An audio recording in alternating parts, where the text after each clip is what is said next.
Sing, Chechel Sing, Ima Pabung Sing, ngasisu ngayaktang live luxury. Ngasi se mayam kaino amada akogi chilnaw sing amana Ishorgi wapaw amada comment tawbire madudi oza ngasi live lakpa matamda Johan 14 ase pathokpiro amasung asigi matangda kharadang phongdokpiyo haiduna akogi kanano di khangjade magi comment do inasu yengzaba matamda phongdok chaningbagi apam se ngonda phawjarakpani Johan 14 ase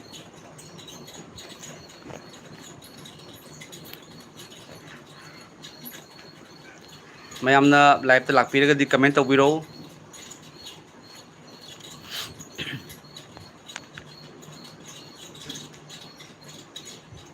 jamna maru oiba mayam Johan kenogi akogi 14 ase jamna maru oiba yam important oiba adugum lobai pagi wahaini mayam akhoi ai pathokserake akhoi taminasi hairiba kaino se bible gi wahai ase kamenda se pathokpiro haiduna masung asigi matangda kharadang phongdokpiyo haiduna haibirei mayam comment ama lae BM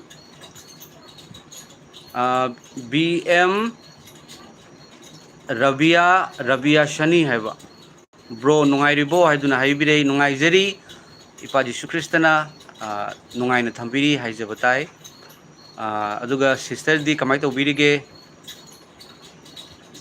aduga Dayananda Haubam hi and haibirei hello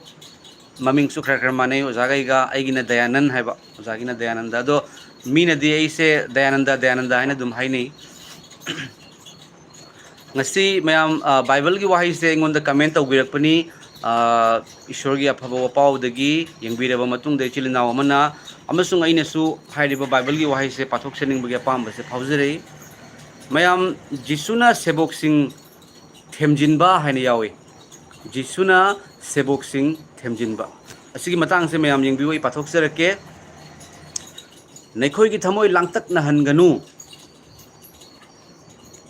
nekhoi na ishor bu thajau ai bu su thajau ai gi ipa gi yumda leifam yamna lei madu natlamdrabadi aina nekhoi da hairam gadabani aina nekhoi gi damak mafam thorang taunaba chatli aina chattuna nekhoi gi mafam thorang taurabadi ai amuk halakani aduga aina leiba mafam aduda nekhoi su leinaba aina nekhoi bu aigi inakta lawshin bigani aina kadai da chatliba nekhoi ne khangi aduga lambi adusu nekhoi ne khangi amen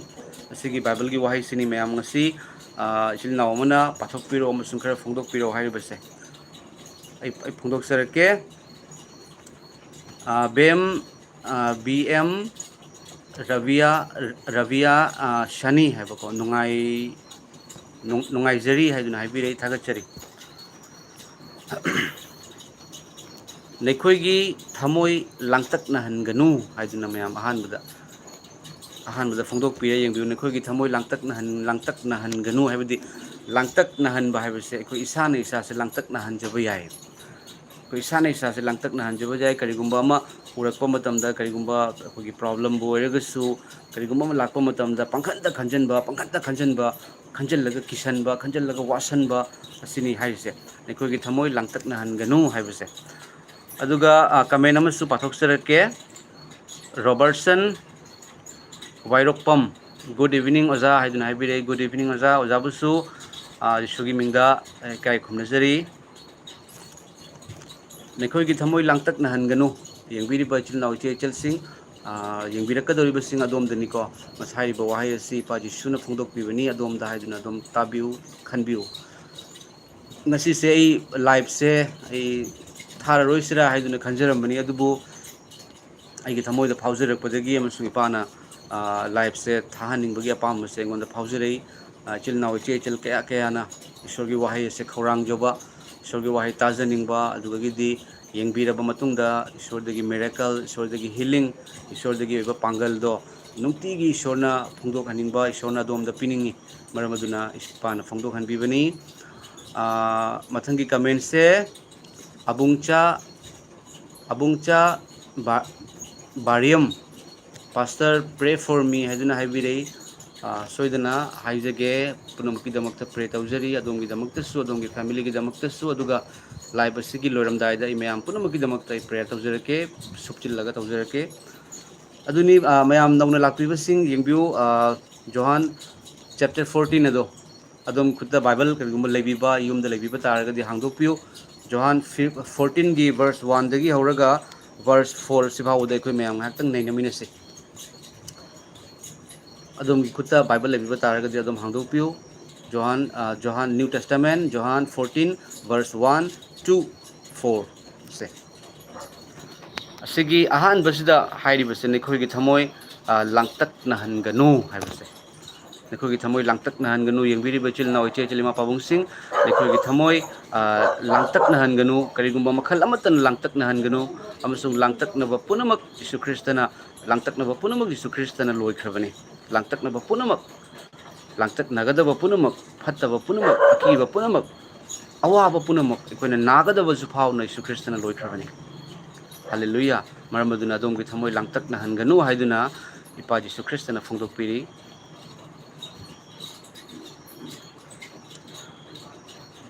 aduga kamena makhak lai mayam tang pathok sarake hasib khan haibni Jesu gi hawrakpham kada kadai deno hai Jesu gi hawrakpham di heaven dagini sarga dagi Bible na haiba Ishor na tabang panbu asukki matik nungsibagi maramna nungsibire haibdi Ishor gi amatangai ba macha nupa du pibire madu mahak putha jaba singna mangda duna lomba nai da hingba punsi fangna bagini khan obiba taragadi adom muslim obiram bayai adom gi Quran gi laik ti jawbu dudi Mariamna Jisu pokibado adom da Isa alayhi salam haiduna hairibado Jisu Krista gi wahai ni maramdi mahak Ishor ni magi maramda haidaba yaroi magi maramda idaba yade maramdi Ishor gi wahai Ishor gi maming pandaba yaroi aduna adom gi larikta Isa alayhi salam na asengbi laisabi Mary gi garbada changduna miroli hai na adom gi laik su yauri badudi adubu Bible sidi Jesu Krista gi yumni se Jesu Krista masamakni word of God ebako aduna Bible na takpi Jesu Krista mahakti sargadagi kumtharakpa Ishor gi macha nupa yaw masa aduni amen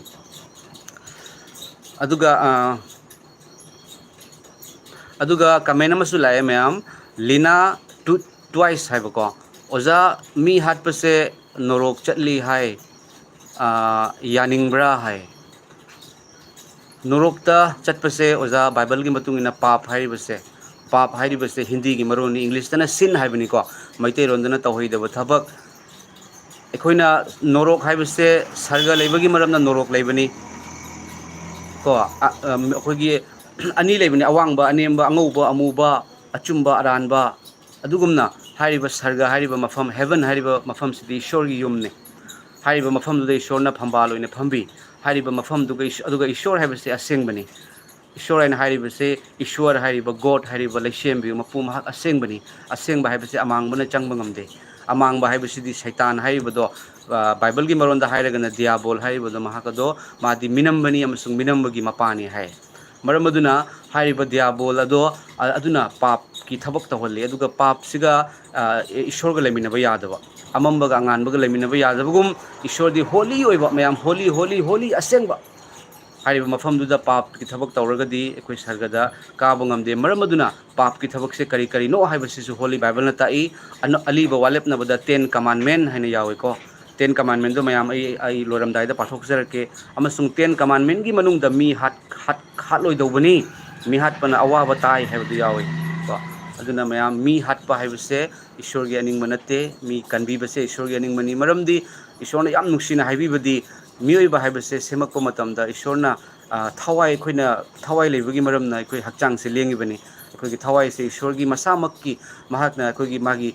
nungsa sor kamsin bi kibadagi ahingba oi kibani hai thawai se adubu papna Ishor gi mafamda leiba ngamhande maramaduna norok haibasi mioi damakta nate Satan amasung bhut pret singi damaktani adubu phattabana tahollaga norokta puthaba asini aduna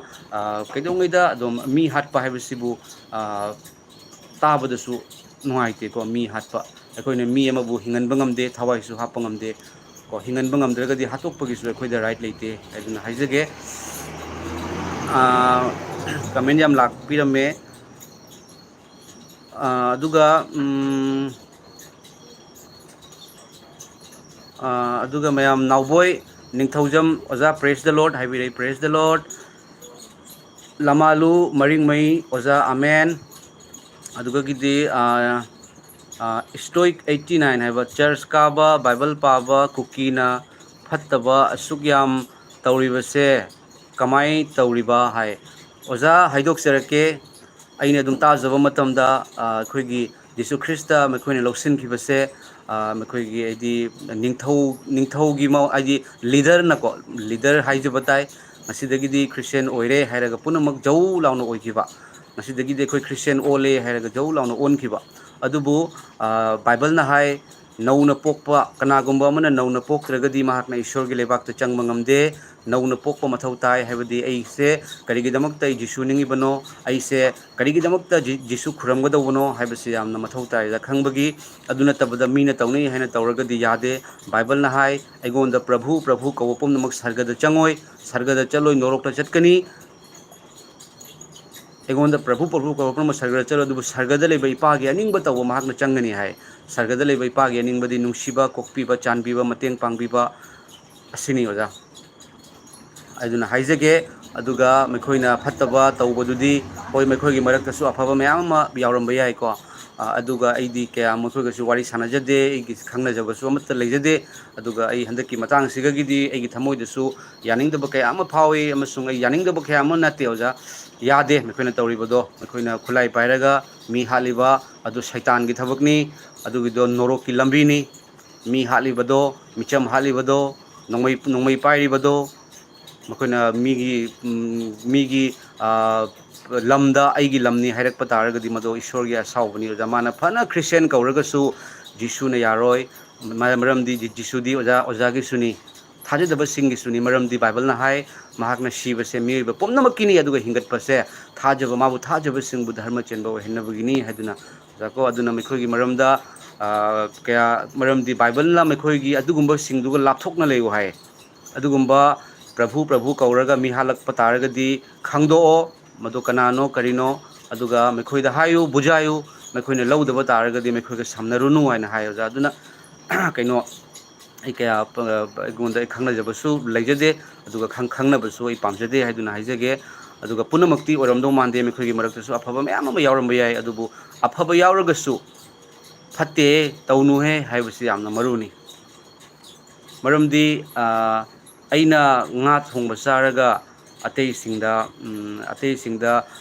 ꯊꯨꯝꯒ ꯆꯥꯛꯀ ꯄꯤꯖꯕꯗꯨꯗꯤ ꯑꯩ ꯅꯨꯡꯉꯥꯏꯐꯝ ꯊꯣꯛꯇꯦ ꯑꯐꯕ ꯃꯤ ꯑꯃ ꯑꯣꯏꯅ ꯑꯩꯅ ꯁꯔꯒꯗ ꯆꯠꯂꯒ ꯑꯩꯗꯤ ꯃꯤ ꯍꯥꯠꯇꯦ ꯑꯩꯗꯤ ꯃꯤꯉꯣꯟꯗ ꯂꯥꯟꯗꯦ ꯍꯥꯏꯅ ꯇꯨꯃꯤꯟ ꯂꯩꯕ ꯌꯥꯗꯦ ꯃꯔꯝꯗꯤ ꯏꯁꯣꯔꯒꯤ ꯋꯥꯍꯩꯁꯤꯗꯤ ꯈꯨꯝꯖꯤꯟꯕ ꯌꯥꯗꯦꯀꯣ ꯑꯣꯖꯥ ꯁꯤꯈꯛ ꯊꯝꯖꯒꯦ ꯑꯣꯖꯥ ꯑꯗꯨꯒ ꯑꯩꯈꯣꯏꯗꯤ ꯃꯔꯨꯑꯣꯏꯅ ꯑꯩꯈꯣꯏ ꯍꯥꯏꯖꯔꯣꯏ ꯑꯩ ꯍꯥꯏꯖꯕꯅꯤ ꯑꯩ ꯑꯇꯣꯞꯄꯒꯤ ꯃꯩꯇꯩꯒꯤ ꯑꯣꯏꯔꯒꯁꯨ ꯑꯇꯣꯞꯄꯁꯤꯡꯒꯤ ꯑꯩ ꯈꯪꯖꯗꯦ ꯃꯔꯝꯗꯤ ꯑꯩꯒꯤ ꯏꯁꯥꯒꯤ ꯄꯔꯁꯣꯅꯦꯜ ꯌꯤꯁꯨ ꯈ꯭ꯔꯤꯁꯇꯅ ꯎꯠꯊꯣꯛꯄꯤꯔꯛꯄ ꯌꯤꯁꯨ ꯈ꯭ꯔꯤꯁꯇꯅ ꯈꯪꯍꯟꯕꯤꯕ ꯑꯩꯅ ꯈꯪꯗ꯭ꯔꯤꯉꯩꯗ ꯈ꯭ꯔꯤꯁꯇꯦꯟ ꯌꯥꯗꯕꯒꯤ ꯃꯔꯝꯅ ꯄꯥꯁꯇꯔ ꯐꯨꯔꯝꯕ ꯍꯛꯆꯥꯡꯗ ꯆꯩꯅꯥ ꯐꯥꯎꯔꯛꯄꯅꯆꯤꯡꯕ ꯀꯌా ꯑꯃ ꯇꯧꯕꯒꯤ ꯃꯔꯝꯅ ꯑꯣꯖꯥ ꯑꯩꯅ ꯌꯤꯁꯨ ꯈ꯭ꯔꯤꯁꯇꯕꯨ ꯑꯩꯒꯤ ꯄꯔꯁꯣꯅꯦꯜ ꯑꯣꯏꯅ ꯑꯩꯒꯤ ꯊꯋꯥꯏꯕꯨ ꯀꯟꯕꯤꯌꯨ ꯃꯄꯨꯅꯤ ꯍꯥꯏꯗꯨꯅ ꯂꯥꯛꯆꯔꯤꯕꯅꯤ ꯑꯗꯨꯅ ꯑꯩꯒꯤ ꯃꯇꯥꯡꯁꯦ ꯍꯥꯏꯖꯒꯦ ꯑꯗꯨꯒ ꯃꯊꯪꯁꯦ ꯁꯤꯁꯦꯝ ꯊꯣꯡꯀꯣ ꯁꯦꯝꯊꯥꯡ ꯍꯥꯏꯕ ꯊꯥꯒꯠꯆꯔꯤ ꯑꯣꯖꯥ ꯍꯥꯏꯗꯨꯅ ꯍꯥꯏꯕꯤꯔꯛꯏ ꯊꯥꯒꯠꯆꯔꯤ ꯑꯣꯖꯥꯕꯨꯁꯨ ꯔꯣꯅꯤꯕꯂꯥ ꯂꯩꯃ ꯃꯤ ꯍꯥꯠꯄ ꯅꯣꯔꯣꯛꯇ ꯆꯠꯀꯅꯤ ꯑꯗꯨꯕꯨ ꯄꯨꯛꯅꯤꯡ ꯍꯣꯡꯗꯨꯅ ꯖꯤꯁꯨꯗ ꯆꯪꯖꯔꯕꯗꯤ ꯖꯤꯁꯨꯕꯨ ꯄꯥꯞꯇꯒꯤ ꯀꯟꯕꯤꯕ ꯃꯄꯨꯅꯤ ꯍꯥꯏꯅ ꯂꯧꯁꯤꯟꯖꯔꯕꯗꯤ ꯅꯣꯔꯣꯛꯇꯒꯤ ꯀꯟꯕ ꯉꯝꯒꯅꯤ ꯌꯦꯁ ꯆꯨꯝꯃꯤ ꯑꯆꯨꯝꯕꯅꯤ ꯑꯗꯣ ꯄꯨꯛꯅꯤꯡ ꯍꯣꯡꯕ ꯍꯥꯏꯕꯁꯦ ꯑꯗꯨꯅꯤ ꯅꯧꯅ ꯄꯣꯛꯄ ꯍꯥꯏꯅ ꯑꯩꯅ ꯃꯃꯥꯡꯗ ꯍꯥꯏꯖꯈꯤꯕꯗꯣ ꯅꯧꯅ ꯄꯣꯛꯄ ꯃꯇꯝꯗ ꯃꯤ ꯀꯟꯅꯤꯡꯉꯛꯀꯅꯤ ꯃꯤꯕꯨ ꯅꯨꯡꯁꯤꯔꯛꯀꯅꯤ ꯃꯤꯅ ꯂꯥꯜꯂꯒꯁꯨ ꯀꯣꯛꯄꯤꯔꯛꯀꯅꯤ ꯑꯁꯤꯅꯤ ꯑꯣꯖꯥ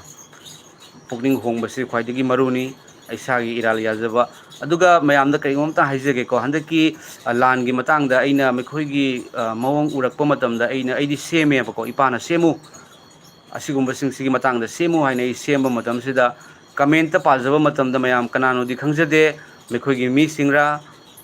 ꯀꯅꯥꯅꯣꯗꯤ ꯈꯪꯖꯗꯦ ꯑꯗꯨꯕꯨ ꯀꯃꯦꯟ ꯇꯧꯔꯒ ꯑꯣꯖꯥ ꯑꯩ ꯌꯥꯝ ꯂꯥꯟꯈ꯭ꯔꯦ ꯑꯩꯕꯨ ꯉꯥꯛꯄꯤꯌꯨ ꯍꯥꯏꯗꯨꯅ ꯍꯥꯏꯔꯛꯏ ꯑꯣꯖꯥ ꯑꯩ ꯏꯁꯣꯔꯒꯤ ꯃꯐꯝꯗ ꯌꯥꯝꯅ ꯐꯠꯇꯕ ꯊꯕꯛ ꯇꯧꯈ꯭ꯔꯦ ꯑꯩꯒꯤ ꯏꯔꯥꯜꯁꯦ ꯖꯤꯁꯨ ꯈ꯭ꯔꯤꯁꯇꯅ ꯀꯣꯛꯄꯤꯔꯝꯒꯗ꯭ꯔꯥ ꯑꯩꯒꯤꯗꯃꯛꯇ ꯄ꯭ꯔꯦꯌꯔ ꯇꯧꯕꯤꯌꯨ ꯑꯣꯖꯥ ꯑꯩ ꯌꯥꯝ ꯋꯥꯔꯦ ꯍꯥꯏꯅꯁꯨ ꯍꯥꯏꯔꯛꯈꯤꯕ ꯌꯥꯎꯏ ꯃꯔꯝꯗꯤ ꯏꯄꯥꯅ ꯑꯩꯉꯣꯟꯗ ꯐꯣꯡꯗꯣꯛꯍꯟꯕꯤꯕ ꯅꯪꯒꯤ ꯃꯁꯥꯒꯤ ꯃꯔꯥꯜ ꯈꯪꯍꯟꯕꯒꯤ ꯋꯥꯄꯥꯎꯁꯤꯡ ꯇꯥꯕꯗ ꯄꯨꯛꯅꯤꯡ ꯍꯣꯡꯕ ꯃꯤ ꯍꯥꯠꯅꯤꯡꯉꯝꯃꯒꯁꯨ ꯈꯨꯠꯂꯥꯏ ꯊꯥꯗꯣꯛꯄ ꯍꯥꯠꯇꯕ ꯑꯁꯤꯒꯨꯝꯕꯁꯨ ꯀꯌꯥ ꯑꯃ ꯌꯥꯎꯕ ꯃꯥꯜꯂꯤ ꯃꯔꯝ ꯑꯗꯨꯅ ꯑꯩ ꯌꯥꯝ ꯋꯥꯔꯦ ꯑꯩꯒꯤꯗꯃꯛꯇ ꯍꯥꯏꯖꯕꯤꯌꯨ ꯍꯥꯏꯗꯨꯅ ꯍꯥꯏꯔꯛꯈꯤ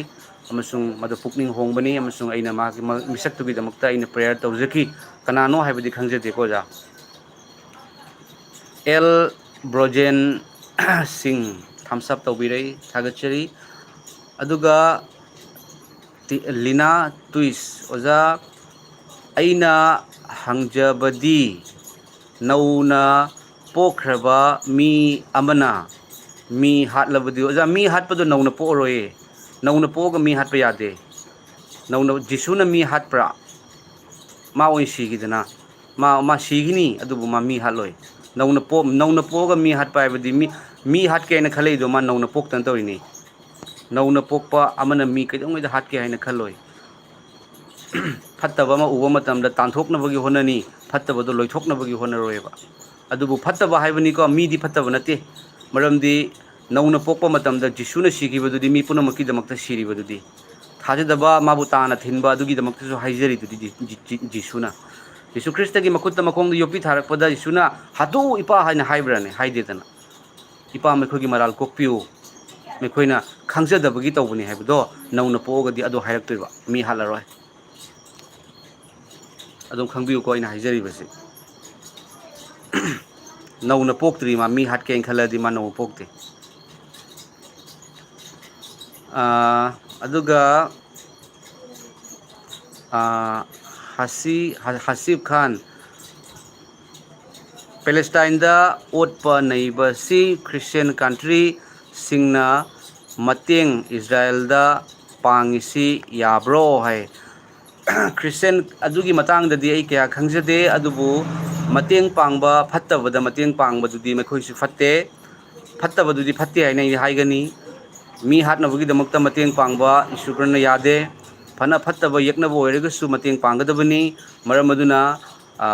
ꯕꯥꯏꯕꯜꯒꯤ ꯋꯥꯍꯩꯁꯨ ꯌꯥꯎꯔꯤꯕꯅꯤ ꯑꯗꯨꯒ ꯖꯤꯁꯨ ꯈ꯭ꯔꯤꯁꯇꯅ ꯌꯦꯔꯨꯖꯥꯂꯦꯝꯗ ꯑꯁꯦꯡꯕ ꯅꯤꯡꯅ ꯁꯪꯗ ꯂꯥꯛꯄ ꯃꯇꯝꯗ ꯅꯤꯡꯅ ꯁꯪꯗ ꯀꯔꯕꯥꯔ ꯇꯧꯗꯨꯅ ꯕꯤꯖꯤꯅꯦꯁ ꯇꯧꯗꯨꯅ ꯏꯁꯣꯔ ꯈꯨꯔꯨꯝꯕꯗꯤ ꯁꯥꯕ ꯏꯁꯣꯔꯒꯤ ꯏꯁꯣꯔ ꯅꯤꯡꯅ ꯁꯪꯗꯁꯨ ꯑꯗꯨꯝ ꯂꯥꯛꯄ ꯑꯗꯨꯕꯨ ꯂꯧꯗꯨꯅ ꯌꯣꯟꯗꯨꯅ ꯄꯩꯁꯥ ꯇꯥꯟꯗꯨꯅ ꯀꯔꯕꯥꯔ ꯇꯧꯗꯨꯅ ꯂꯩꯕ ꯃꯇꯝꯗ ꯖꯤꯁꯨ ꯈ꯭ꯔꯤꯁꯇꯅ ꯏꯪꯈꯥꯏꯈꯤ ꯄꯣꯠ ꯆꯩ ꯊꯨꯒꯥꯏꯈꯤ ꯁꯥꯎꯈꯤ ꯃꯔꯝ ꯑꯗꯨꯅ ꯑꯦꯅꯤ ꯃꯐꯝꯗ ꯑꯣꯏꯔꯒꯁꯨ ꯃꯤ ꯌꯦꯡꯉꯒ ꯑꯩꯈꯣꯏꯅ ꯂꯩꯕ ꯌꯥꯗꯦ ꯌꯤꯁꯨ ꯈ꯭ꯔꯤꯁꯇꯅ ꯍꯥꯏ ꯖꯣꯍꯥꯟꯗ If you believe in Jesus, Jesus will give you power to become a child of God. ꯏꯄꯥ ꯏꯁꯣꯔꯒ ꯖꯦꯍꯣꯚꯥ ꯏꯄꯥꯒ ꯑꯩꯈꯣꯏꯒ ꯃꯄꯥ ꯃꯆꯥꯒꯤ ꯃꯔꯤ ꯂꯩꯍꯜꯂꯤ ꯖꯤꯁꯨ ꯊꯥꯖꯕ ꯃꯇꯝꯗ ꯃꯄꯥ ꯃꯆꯥꯒꯤ ꯃꯔꯤ ꯂꯩꯔꯛꯄ ꯃꯇꯝꯗ ꯃꯄꯥꯅ ꯍꯥꯏꯕ ꯋꯥꯍꯩꯗꯨ ꯃꯆꯥꯅ ꯇꯥꯏ ꯏꯄꯥꯅ ꯑꯩꯉꯣꯟꯗ ꯐꯣꯡꯗꯣꯛꯄꯤ ꯃꯤ ꯍꯥꯠꯄ ꯅꯠꯇꯦ ꯐꯠꯇꯅ ꯂꯥꯟꯅ ꯈꯟꯕꯗꯨ ꯐꯥꯎꯕꯗ ꯆꯨꯝꯗꯦ ꯑꯣꯖꯥ ꯉꯁꯤ ꯃꯤ ꯍꯥꯠꯄ ꯍꯥꯏꯗꯨꯅ ꯍꯔꯥꯎ ꯍꯔꯥꯎꯅ ꯍꯥꯏꯅꯔꯤꯕꯁꯦ ꯑꯗꯣꯝꯅ ꯍꯥꯠꯀꯗꯧꯔꯤꯕ ꯃꯤꯗꯣ ꯃꯥꯒꯤꯁꯨ ꯃꯆꯥꯅꯨꯄꯥ ꯃꯥꯒꯤꯁꯨ ꯃꯆꯥꯅꯨꯄꯤ ꯃꯉꯣꯟꯗ ꯄꯄꯥ ꯄꯄꯥ ꯍꯥꯏꯅ ꯀꯧꯖꯕ ꯃꯄꯥꯗꯨꯅ ꯂꯥꯛꯄ ꯃꯇꯝꯗ ꯑꯩꯒꯤ ꯑꯆꯥꯄꯣꯠ ꯂꯩꯕꯤꯔꯛꯀꯗ꯭ꯔꯥ ꯄꯄꯥꯅ ꯑꯆꯥꯄꯣꯠ ꯂꯩꯔꯛꯀꯅꯤ ꯍꯥꯏꯅ ꯈꯜꯂꯒ ꯂꯩꯕ ꯃꯆꯥꯅꯨꯄꯤ ꯂꯩꯔꯤ ꯑꯣꯖꯥ ꯑꯩꯒꯤ ꯄꯄꯥꯅ ꯂꯥꯛꯑꯒ ꯑꯩꯒꯤꯗꯃꯛꯇ ꯁ꯭ꯀꯨꯜꯒꯤ ꯂꯥꯏꯔꯤꯛ ꯂꯩꯕꯤꯅꯤ ꯁ꯭ꯀꯨꯜꯒꯤ ꯕꯦꯒ ꯂꯩꯕꯤꯅꯤ ꯍꯥꯏꯅ ꯃꯄꯥꯒꯤ ꯑꯁꯥ ꯌꯦꯡꯖꯔꯒ ꯂꯩꯕ ꯃꯆꯥ ꯂꯩ ꯑꯩꯒꯤ ꯏꯄꯨꯔꯣꯏꯕ ꯂꯥꯛꯑꯒ ꯏꯄꯨꯔꯣꯏꯕꯅ ꯕꯖꯥꯔꯗꯒꯤ ꯈꯣꯔꯣꯁ ꯇꯧꯔꯒ ꯑꯩ ꯏꯄꯨꯔꯣꯏꯕꯅ ꯆꯦꯡ ꯂꯩꯔꯒ ꯑꯩ ꯊꯣꯡꯉꯒ ꯏꯆꯥꯁꯤꯡ ꯄꯤꯖꯒꯗꯧꯕꯅꯤ ꯍꯥꯏꯗꯨꯅ ꯉꯥꯏꯗꯨꯅ ꯂꯩꯕꯤ ꯃꯥꯒꯤ ꯅꯨꯄꯤ ꯃꯃꯥ ꯑꯣꯏꯕꯤ ꯀꯌꯥ ꯂꯩꯔꯤ ꯍꯥꯏꯔꯤꯕ ꯑꯩꯅ ꯃꯤꯁꯛꯇꯣ ꯍꯥꯠꯇꯣꯛꯑꯒ ꯃꯥꯒꯤ ꯃꯆꯥꯒꯤ ꯃꯃꯥꯒꯤ ꯃꯃꯤꯠꯇꯒꯤ ꯇꯥꯕ ꯄꯤꯗꯣ ꯑꯗꯨ ꯂꯦꯝꯅ ꯃꯥꯡꯉꯣꯏ ꯑꯩꯅ ꯇꯧꯕꯅ ꯑꯩꯅ ꯐꯪꯒꯅꯤ ꯑꯩꯅ ꯇꯧꯕꯅ ꯑꯩꯅ ꯐꯪꯒꯅꯤ ꯑꯗꯨꯅꯅꯤ ꯑꯐꯕ ꯇꯧ ꯍꯥꯏꯔꯤꯕꯁꯦ ꯄꯥꯞ ꯇꯧꯅꯨ ꯍꯥꯏꯔꯤꯕꯁꯦ ꯑꯗꯨꯅꯅꯤ ꯍꯥꯏꯔꯤꯕ ꯋꯥꯈꯜꯁꯦ ꯂꯩꯔꯝꯃꯒꯗꯤ ꯃꯤ ꯍꯥꯠꯅꯒꯗ꯭ꯔꯥ ꯑꯗꯨꯕꯨ ꯍꯥꯏꯔꯤꯕ ꯋꯥꯈꯜꯁꯦ ꯂꯩꯔꯛꯇꯕ ꯃꯇꯝꯗ ꯙꯔꯃ ꯍꯥꯏꯅ ꯍꯥꯏꯔꯤꯕꯁꯦ ꯃꯌꯥꯝ ꯙꯔꯃ ꯄꯨꯝꯅꯃꯛ ꯂꯣꯏ ꯐꯕꯅꯤꯀꯣ ꯑꯗꯨꯕꯨ ꯑꯩꯒꯤ ꯙꯔꯃ ꯌꯥꯝ ꯐꯩꯌꯦꯅ ꯍꯥꯏꯔꯒꯗꯤ ꯑꯩꯒꯤ ꯙꯔꯃꯅ ꯍꯥꯏꯕ ꯋꯥꯍꯩꯗꯨ ꯏꯟꯒꯗꯕꯅꯤ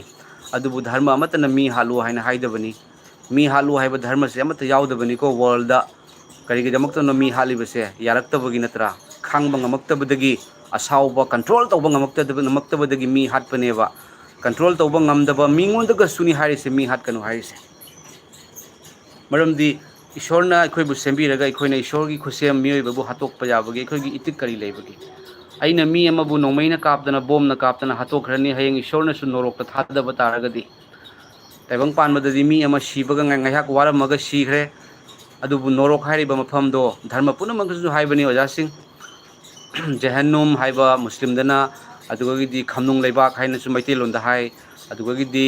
नरक हाइदुना हिंदीदा हाइ को हाइरिबसे लेरिबनी अदुना अदुगा ईश्वरना अखोइबु सिहनबा तारगदी लोंबा नाइदबा मैदा चाकपा नतन उपाय लेते मरम अदुना मी कनबगी वखलसे खनमिनसी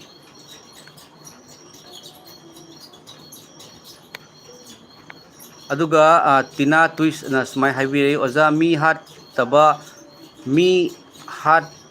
तब कनासु लेते मचिन मनावबु नुंसीदबा मी अदु मी हाटपनी हाय ताइबंग पांदा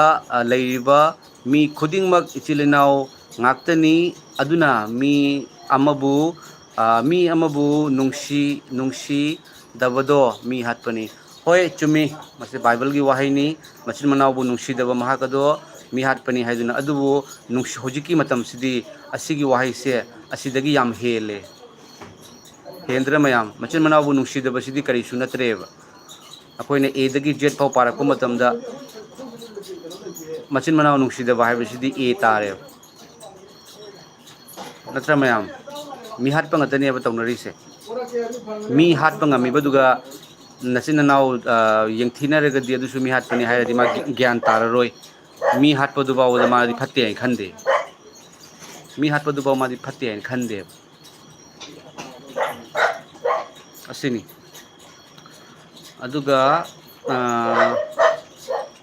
अदुगा मथंग से हासिफ खान क्रिश्चियन कंट्री सिंग लोइना इजराइल दा सपोर्ट तवी पास्टर सिंगना थिंग्रो है अइदी अदु ममांगनसु हाइजेक्रे आई क्रिश्चियन बो आइना सपोर्ट तौबा लेजदे अइदी जिशु हाइबा मपुदो आई मागी मचानी माना इबु कनबिबनी आइगी इपा जेहोबा इपा ईश्वरना कनबिबनी थावाय असेंगमना इबु कनबिबनी मरम अदुना अहुमक अमत तौइबा जिशुगी वाहि हाइजबनी आई कना क्रिश्चियन अमतगी अंडरदा आई पैसा फंगदे मेखोइना पैसासु पिरक्ते आई पास्टर सुनते बेतोन चाबसु नते आइगी इपागी लेनबा आइगी थवाइबु कनबिबा मपुनी मरम अदुना मपानदा करी तौई क्रिश्चियन करी तौई हाइबदो अदुदी आई फजना खंगजदे अदुगा करिगुंबा अरानबगी आइनसु हाइजखरे अरानबगी मिचंग चंगबा आई क्रिश्चियन नि हाइना क्रिश्चियन लालगसु क्रिश्चियन गी मिचंग चंगदी मतो अरानबनी हाइबसे अदुगा लिना ट्विस्ट ओजा मी हाटपा हाइबसे खुदना हाटपा खक्ता नत्ते चिन्नसु मी हाले है अदुने हौजिक दो खुदना हाटपदो हेनदना ड्रोन थादना हालाबनीना ड्रोन सिजिनदना अदुगी वाहाइदो मेखोइना खंगोएबा नौना पोगा मी हाटपा याब्रा हाइना कमेंट तौरिसिदी नौना पोगा मी हालदी करी ओइनी हाइना हाइरिसे याब्रा यादब्रा हाइरिसे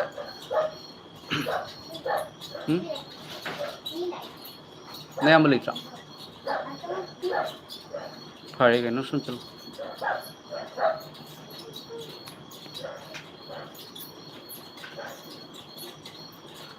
अदुगा हासिफ खान ना हाइबिरई अखोई खुदिंगमक जन्नत फंगबो ओइसनु इंशाल्लाह केबा तकबर अल्लाहु अकबर हाइदुना हाइबिरई थागचरी अदोमगी थाजबा लेबिउ अदुगा आइगी थाजबा आइगी जिसु ख्रिस्ता इपाना अखोइबु थाजरबा जिसु ख्रिस्ताबु लौसनजरबा पुनमकपु लोंबा नाइदबा सर्गदा थंबिगनी मसे बाइबल की वाहिनी वायनबदा यावररोय असिबदगी अहिंगबदा लांथोकले हाइबा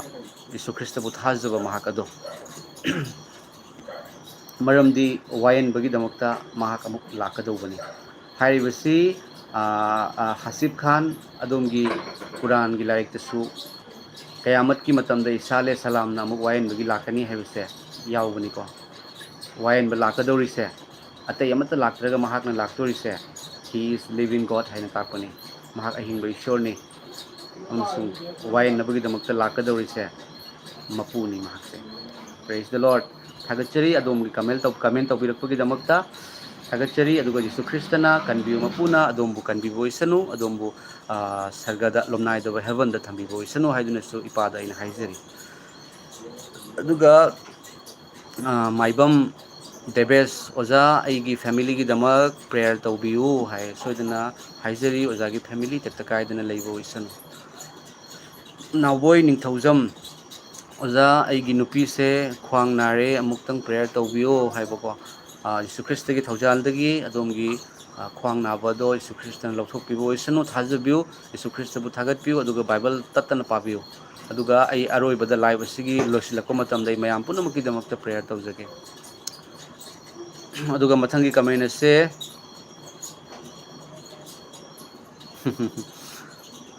ꯗꯣ ꯒꯨꯗ ꯍꯥꯏꯕ ꯑꯩꯈꯣꯏꯒꯤ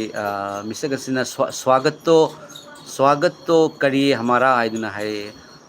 स्वागत करता हूँ भाई स्वागत करता हूँ यीशु मसीह के नाम पे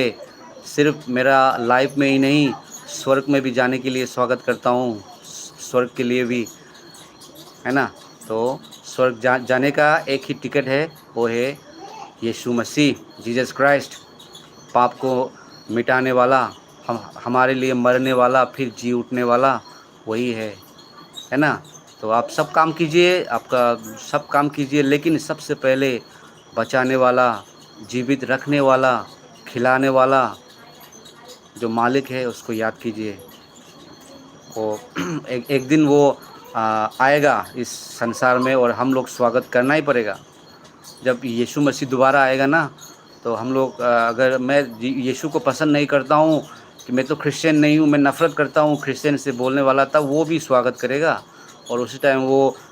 मतलब सीने में ना पीट पीट के वो बोलेगा कि ये मैंने क्या कर दिया मैंने क्यों अपनाया नहीं जब दुनिया ख़त्म हो जाएगा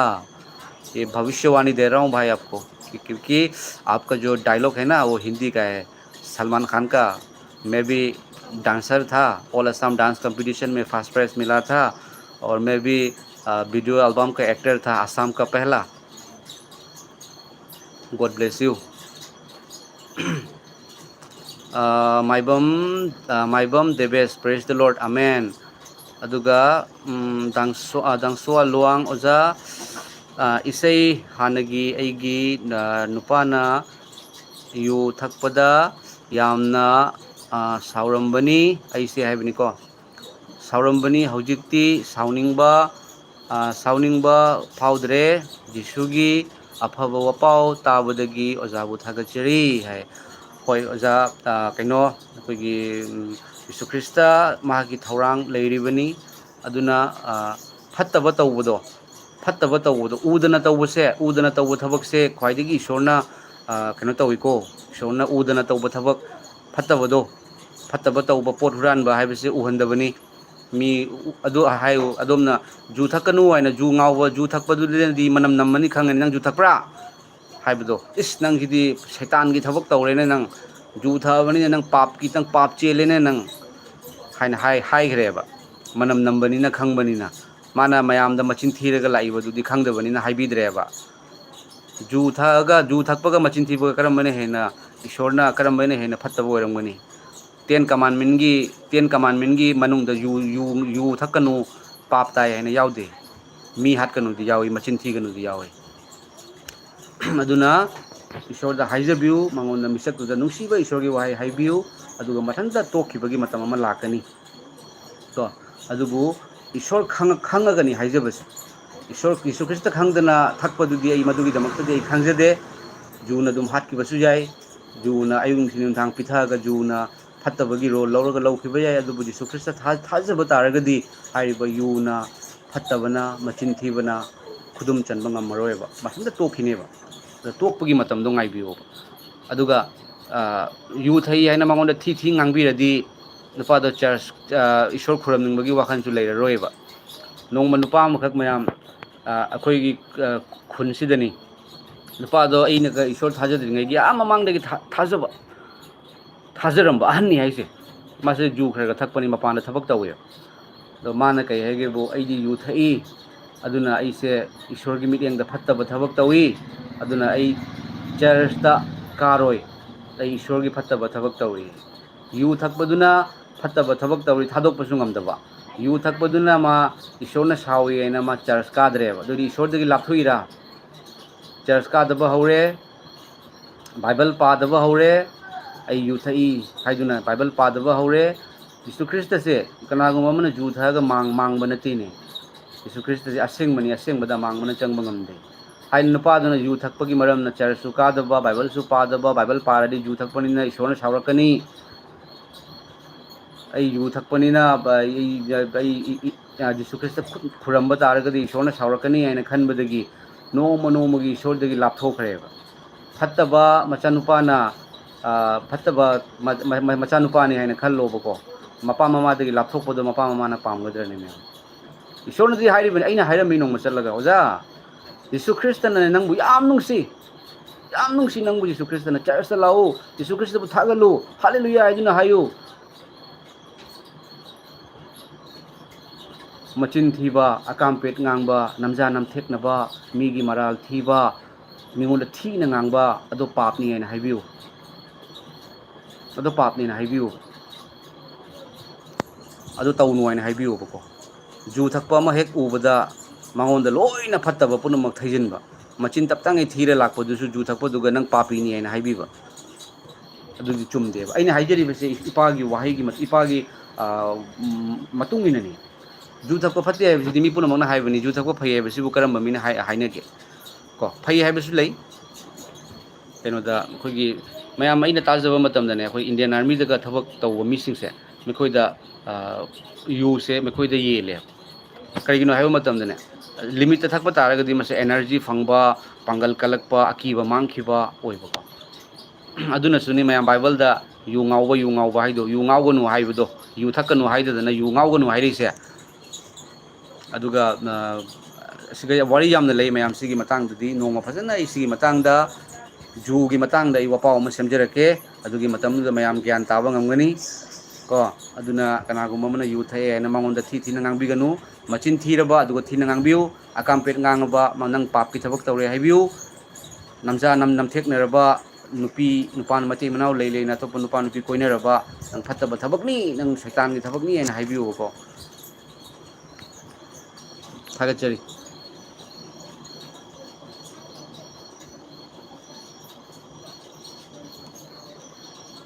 अदुगा हासिफ खान इयाम्बा यू थकपा इसै ताबा जिसुना याब्रो है यू थकपा यादे यू थकपा खक्ता नते मचिन थीबा यादे नमजा नमथेकनबा इना हाइबदो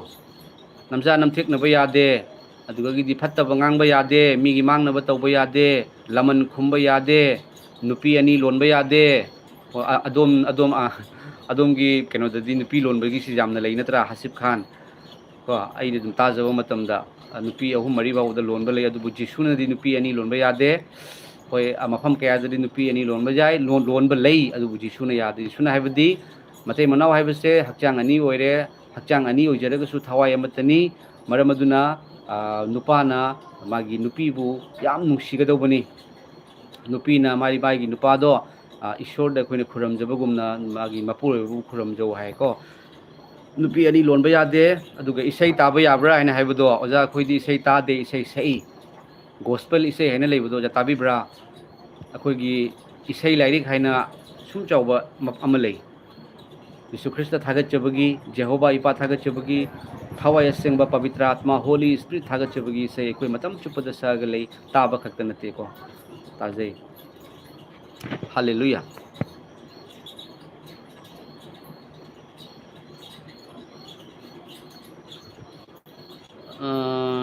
ब्रदर हसीफ खान दा मथन कमेंट से दा सैमसन ना कमेंट तौबिरई ब्रदर हसीफ खान दा सजेस्ट अमा तौजगे क्रिश्चियन प्रिंस कौबा ट्यूबर अमा लेबने यूट्यूबर हाइबने क्रिश्चियन प्रिंस हाइना कौबा ट्यूबर अमा लेबनी नाहाकना लाइव थादुना क्वेश्चन एंड आंसर तौबनी महाकना लाइव थादुना क्वेश्चन एंड आंसर तौबनी मधु सर्च तौबियु हाइदुना दा सैमसन एसएम ना कमेंट तौबिरई अदुगी मागी चैनल असिगी ममिंग क्रिश्चियन प्रिंस हाइदुना लेको हाइगुमना मकोदा हंगबियो ब्रदर हेन हेन ममुत ताना खंगनिंग बतारगदी अदुगा रॉबर्टसन वाइरोपम ओजा ओजागी वाही सिंसे तार तारगा पुकनिंग से चाउथोकचै ओजाबु हेन हेन थागचरी हालेलुया हालेलुया ब्रदर ईश्वर की वाही से तारगा अखोई पांगन कनगनी अकीब मांगखिगनी मरम अदुननी जिसुना अफब वपाउ संदु वाही से फत्तब मी अमा उबदने नंग फत्ते हाइना ngang नथि फत्तब मिंगोंदा नंग फत्ते हाइना ngang नथि नंग से ईश्वर याम नुसीदे ईश्वर नंगबु याम नुसी हाइबदगी हौबियोबा अदुगा अखोइना चिंदगी ngangbसे अइना थेंगनाजबगी मरमदनिको यू थैना हाइरदि थि थिना ngangbा नंग शैतानगी थबक तौरे नंगसे फत्ते हाइना ngangeबा अदुननी अइना जुगी मतांगदा अइना पलैसे अइगोंदसु नुपी अमना फोन तौरगा अइगी वादो शैतानगी थबक तौई केदोरगेने हाइबु यू थैई वर्ल्डसिदा पृथ्वीदा को मयाम अमा यू थकपु पुनमक लोइना शैतान लने इतदना अदुगा ईश्वर की वाही अखोइना पांगल फंगनी ईश्वर की वाही अखोइना पुकनिंग थौगतकनी ईश्वर की वाही अखोइदा पांगल हेन हेन पांगल हापकदबनी मयाम को फत्तब तौनु हाइबदुदि याम लाइबनी फत्तब तौनु है दो फत्तबनी हाइरग लोइरेदना नत्रा पल्लव पल्लव चेंगमई हाई हदुना हाइबिरे रेणुबला लेमा ओजागी वपाउना मियोय कयागी पुकनिंग होंबा ओइसनु ईश्वर की थबक हेन हेन चाखत ओइसनु हालेलुया सिमकनी ईश्वरना सोइदना चाखत हनबिगनी सिस्टर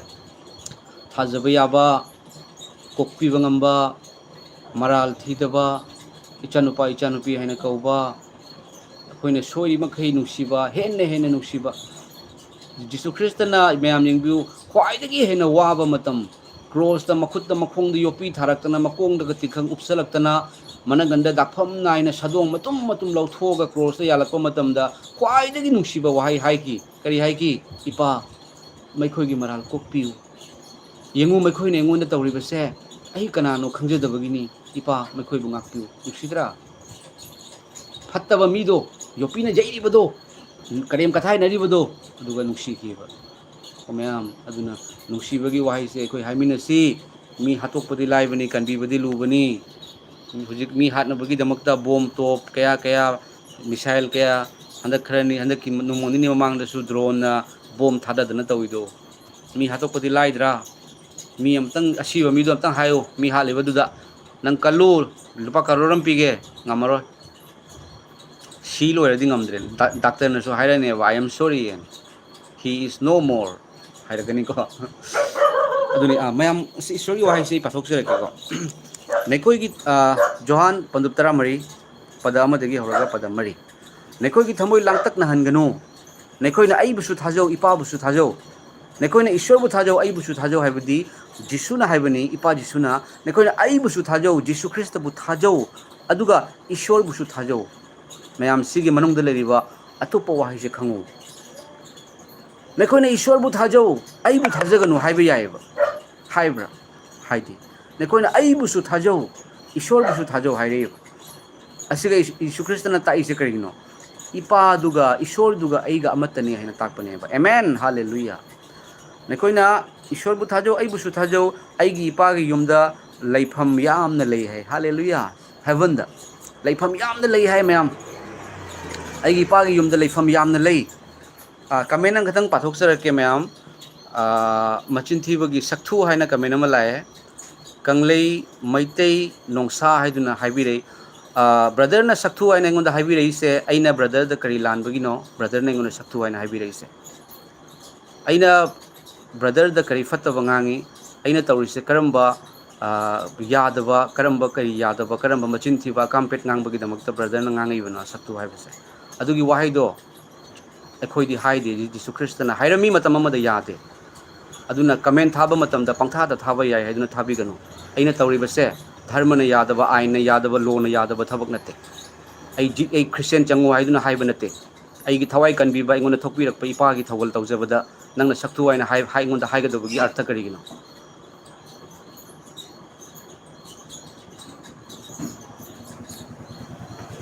पोट हुरान बनते खंबरा पोट हुरान बनते मिंगोंदा थीना ngang बनते नंग क्रिश्चियन चंगो हाय बनते अइने जीसु ख्रिस्ट की नुंसीबदो अइना फोंदोकचबनी को अदुदा अकामपेट अदुगुंबा अकामपेट ngang चैनल नते मसे थवाय सेंगमन लोइनबा जीसु ख्रिस्ट की थौगल तौहनबिरिबनी अदोमना सक्तु हायरगा अदोमदा अवाबा लाकनी अदोम खंबरा लाक्तबो ओइसनु हाना अकामपेट ngang ngangiसे कनानो करमना Christian ओइरखिबनो करमना जीसुना लोइनरकपनो हायबदो Hana अमतंग खंबियो ngang bayai na pangang tangang kanu ko bad comment tawna bodo asidi bad comment tawna bugi nate adom singi damakta punamakki damakta haijari bani aduna adugumba comment to tawbirakano aduna tae nang kanano haibado nangi wahai na taiyeba aduna nang yaningdaba taragadi thoko ko sidi ishorgi ni aseng bagi mafam ni amang bana di changba ngamde aduna aseng bado adom nan nataba taragadi adom thoko thokbi ko करीसु अकायबा लेते यंगबीदबा यादे हाइदुना आई हाइबा नते यंगबा याबा ईश्वर की मचासिंगनदी ईश्वर की वहाई ताई येंगिको अदुना आई नंगोंदा हाइजगे नंगोंदा सावबगी वहाई नते आई सावबसु लेजदे अदुबु आइना नंगोंदा सुंगांगदे कनामदसु थीना गांगदे आइना ईश्वर की नुसिबा अवाबा तारबा singer Tawi अदुगा सक्थु आइना हाइरकबदो रिबा मिसक्तो ओनरेबको हाइबा मिसक्तो ओनरेबा यीशु Christ इपाना थगल तवन बिबा यीशु ख्रिस्ट इपाना फोंदोखनबिबनी अहिंग ईश्वर यीशु ख्रिस्ट आइगा लोइनरिबा इपा अदुना मरम अदुना अहिंग यीशु ख्रिस्ट इपा से हजिक लाकदौरबनी हजिक से मा हजिक लाकपगी दमकता रेडी ओरबनी थोंजिन द लेपग लेरबनी आइना हारिबसे मुस्लिम की लाइरिक तो मुस्लिम की लाइरिक कुरान दो अदुगसु इबनी यीशु ख्रिस्ट अमु वायन बगी लाकनी हाइदुना को अदुना आइना अदोमदा करिसु हाइजदे अदुबु अदोमना सक्तु हाय नै सावबसु नतेबको अदुबु हाइबा याय हाइबगी मवंगदा कनागुंबा मना हेक वा हाइरंबा मतमदा फकाइना करी मतंगदनो कइदोइनो करिनो हंगबा यायको आई कमेंट पुना मोइ पाथोकसेबा अदुबु अदुगुंबा कामपेट वाहाइदो हंदा कुकीना बिरेन सक्तु हाइना लावो मतमदा अदुगा एगी असावबा लैबगी मरमना इन कुकी सिंगी मतंगदसु आइना वीडियो सेमगिबनी नखोइ ईश्वर की मचा नते नखोइना अदुमाइना सेमि अदुमाइना ngangido क्रिश्चियन ओइबा तारगदी अदुगुमना लावफम थोकते अदु अकामपेट तो अखोइना ताबा ngamde अखोइगी इमागी ममांगदा इनुपीगी ममांगदा इयाम्बा इपागी ममांगदा हाइदुना आइना वपाउसु सेमनी अदो कुकीना हाइबदा तानिंगदबा अदो अदोमना इंगोंदा हाइरकपदो अदोमना दे इंगोंदा हाइबा नते जीसु ख्रिस्टदा हाइबनी अदोमना सक्तु हाइबदो को सावबदी नते अदोमना सावनिंगबा लेते आई मैतैनी नंग मैतै नत्रा हाइना हाइबिर आई मैतैनी अदुबु आइगी अवाबा आइगी अनाबा मतमदा सिरमदाय मतमदा जीसु ख्रिस्ट इपा थोकपिरे हाइबुजिंगे अदुदी जीसु ख्रिस्ट इपा नाइबु कनबी आइगी मंगलाना थोकपिरे इचानुपा नंगी अनाबा फहनबिरे हाइदुना जीसु ख्रिस्ट ना इबु कनबीबने अदु तारगदी करी आई शिरो हाइब्रो आई मैतैनी आइगी नाबा आइगी अनाबगी मरमना आई शिगदगी इमादा मखोंग पाइना खुरममेबा दो आइगी शिबदगी कनबीबा जीसुदो कनागिने हाइना अदुम खंगबीब्रा जीसुगी मरमदा जीसु ख्रिस्ट थाजरिबा मिसिंगसे जात पुनमकी मी लै करम जात अमा खक्तंग अदुम हाइबिरो एंगोंद जीसु थाजब मी लैते है जीसु थाजब लैते है जात अमा खक्तंग हाइबिरो ब्रदर मुस्लिम दसु क्रिश्चियन लै खंगबीब्रा दोम बांग्लादेश दा इलेरमी सेफ्टी ऑफिसर की पोस्ट दा ओएनजीसी की मनुंगदा अदुगसु क्रिश्चियन लै को मा धर्म संदोकपा लाकपा नते अदुम खंगबीब्रा पाप कोपीबा लाकपनी पाप हाइबदी फत्तबा तौबदो फत्तबगी दमकता मा फत्तबदो कोपीबा लाकपनी ब्रदर अदो हाय नै जीसु थाजे है नै जीसु थाजदबा यारो है मयाम दा ngangjebसु लेते कना का धर्म अमतसु हुल्लगा इन ngangbा लेते आइन याबगी लोन याबगी लंबीदनी इन तौरिसे इंडिया की संविधान दने को कॉन्स्टिट्यूशन दा आर्टिकल 25 ता कनागुम मिसक अमना माना थाजरिबे ईश्वरदुगी वहाई फोंदोकजबदा थगोल तौजबदा अथिंबा लेते अदुबु कनागुम अमगी धर्म दा ngangbा कनागुम अमगी धर्म दा हुन्न ngangbा यादे आइन यादे मसी आइना हाइजरिबसी आइबु कनबीबा इपा जीसुगी वहाई हाइजबनी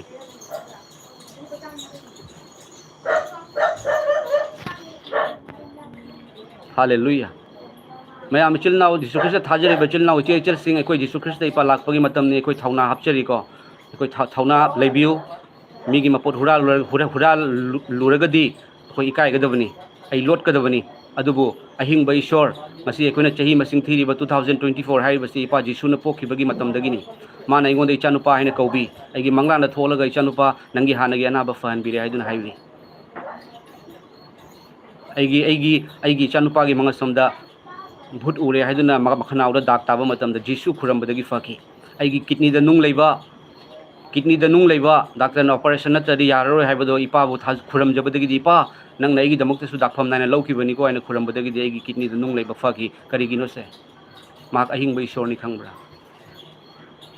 जिसु ख्रिस्ट कुकी सिंगी नते जिसु ख्रिस्ट अमेरिका की सुनते जिसु ख्रिस्ट अईगिनी अदोमगिनी अदुगा पीएम जबीर God is one yes my dear brother God is one ईश्वर अमा खक्तनी रेणुबला लेमा ईश्वर की मफम दा जात बिजात खाइदे ताइबंग पान से नुपा अमगा नुपी अमगा दगी हौकिबनी मियोइबसे चुमी नुपा अमगा नुपी अमदगी हौकिबनी अदुगा जात खाइदे मैम यीशु ख्रिस्टना जात बिजात खाइदोक्ते नंगी मागी हाइना हाइदे यीशु ख्रिस्टना वर्ल्ड अमेरिका दसु ले इंग्लैंड दसु ले जापान दसु ले यीशु ख्रिस्टा अदुगा ख्वाइदगी हेना मागी नुंसीबसिदी थमोइद मा ले मागी माना हाय नखोइना खुदना साबा संगदा हाइबदी अखोइना चर्च ता खक्त ईश्वर लेनी हाइना खनब्रा ईश्वर दी नंगी नुंगदा ले हाइबनी नंगी थमोइद ले हाइबनी मैम हालेलुया इपा जिसु बु थागचरी अमेरिका दसु चटकनी वर्ल्ड पुनमक चलगा इपागी थवल तौगनी इपागी अफबा वपाव फोंदोकनी यीशु ख्रिस्टा मरमदी इपाना लोइनरी थाजरबसिंग इचिल नाउ इचे इचेलसिंग यीशु ख्रिस्टा इपाना अदोम लोइनरी को अइमोदा फोंदोक पिरी हुजी इपाना अइना थाजरी इपासे अचुंब इपा ओइबा तारगदी अदोमदा पांगल हापचरी अदोम पांगल थौना लेबियो अखोई फत्तबा तौब्रा अखोई पाप की थबक तौब्रा अखोई अमंबगी थबक तौब्रा अखोई मी हाटपरा नते अखोई मी कनबीबा मिनी कनबीबगी जाता अखोई ले अखोई कनबीबगी जाता लेको मरमदुना पांगल लेबियो इपागी नुंसीबा फोंदोकपियो अचुंबा फोंदोकपियो मरमदी इपाना अखोइदा सिनबीबा फमनी बाइबलना करी हाय ताइबंग पानबगी मफम पुनमक चतुना ताइबंग मी पुनमकु अफबा वपाव संदु थाजरबा अमसुंग बाप्ताइज लौरबा महकपु कनबिगनी थाजदबा अदुबु अरानबा तहनगनी खुदम सिंग असि थाजबा मी सिंग लोइनगनी मैखोइना अइगी मिंगदा भूत सिंग तांथोकनी मैखोइना अनौबा लोन सिंग ngang मैखोइना लिन सिंग पाइखलबसु मैखोइना लिन सिंग पाइखतकनी मैखोइना हु थकलबसु मदुना मैखोइबु करिसु अमांगबा थोकलोय मैखोइना अशिबगी मथक्ता खुद थंबदा फगनी अनाबगी मथक्ता खुद थंबदा फगनी यीशु ख्रिस्टगी हाइबा पांगल मतिक लेरबा इपागी सिदुना फुमदुना हिंगतपा अइगी नुंगदा लेबिरिबा थावाय सिंबगी पांगल दो अदोमदा रिलीज तौजरी in the name of mighty Jesus Christ यीशु ख्रिस्टगी मिंगदा अदोमदा पांगल लापो ओइसनो इपागी दमक्ता थौना लेना लेबो ओइबियो अचुंबा इपानी I am the way, the truth, and the life. No one has come to the Father but by me. Yीशु ख्रिस्टगी थौगल तौबियो मैम लौ खाउबगी मतमनी हुजिक लौ खाउबगी मतम इपाना अखोइगा लोइनरगा कनाबु किगदबनो फत्तबा ngangbadi किबे याय को मैम फत्तबा nganगदी किबे याय फत्तबा तौरदी किबे याय अदुबु फत्तबा तौदबा ईश्वरना नंगबु नुंसी नंगी दमक्ता जिसुना पाप कोक्पिखी जिसुना सिगिबदो नंगी दमक्तनी माना हिंगतखिबदुसु नंगी दमक्तनी थाजबा नंगी नराल पुनमक कोक्पिगनी हाइना अफबा वपाव हाइजबसिबु फत्तबरने मैम आइदी धर्म पुनमकी वहाइसु ताजै धर्म पुनमकु रेस्पेक्ट तौई धर्म पुनमक फै धर्म पुनमकी पु इकाय खुमनबा ख्वाइदगी मरुनी अदुबु यीशु ख्रिस्ट धर्म नते धर्म थुंगनबा लाक्पिबा मपुनी धर्म थुंगनबा लाक्पिबा मपुनी मयामदा आई करिगुम मतंग आई फोंदोक सरके अहमद कमेंट खदं पाथोक सरके को मयाम इपागी नुंसीबसे अइना खंगजरगा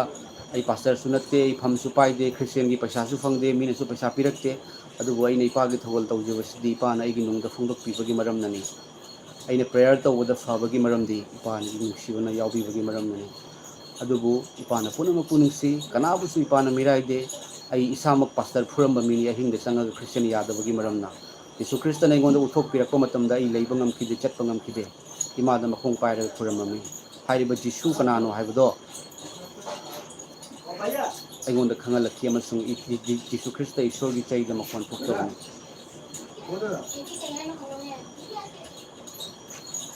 फोंग थिगलो रिति फोंग थिगलो लेत्रदि थागचरी इरोम मंगांग हाइबको लाइनिंग लंबी की मतंग दी चटनिंग धर्म चटपदा फुरुक मसेन वारोफम थोक्ते मसीदी मियोई खुदिंगी राइट नि आमेन मसे राइट नि को अखोगी freedom of religion haina lei freedom of mase aidi aina jisu krista thaje base atopa dharma fatte haina jisu thaje banataba e atopa dharma bu loina respect tawjei adubu jisu na haiba wahai ma lei aidi dharma sandokpa lakpa nate pap kokpi ba lakpani aigi pap se asuki matik leiba fattaba tawkhiba aina pastor ama du ahinga changa phuramba changda ana ek phorokpa aigi pap se kanana kokpi gadage haina thirakpa matam dadi pap kokpi mapu jisu phange jisu krista ge artha se khangbra aran khubam pibi ba kanbi mapu haibani ma se mi gi nate aigi pani adom gi pani hallelujah aduga robertson warekpam amen haiduna haibirei nawboi ningthojam taibang pan base matam kharagini aduna ipagi thaugal tause aikoi ima amatagi macha ni nungsi chamna laiminase hai hallelujah aduga subscriber haiba channel amana praise the lord oja ngasidi yamna harawi maramdi live thabada thengnare ozagi mathakta prabhu ishorna bor hene hena pinagi boy suno amen hallelujah brother same to you brother gi punsi dasu ahingba kanbi mapu jisu kristana blessing hene na happy boy suno aduga pm jabir to sembiba magi wahang se jesus pu sembiba leibra hai mahakti sembiba nate mahakna sembirakpani sargada sakhi piba humlei mapa wahai amasung thawai simba haiba ahumak oiba jisu kristani aduga haiba wahai do mas taibang pan se jisu krist akoina uriba singse ahanbada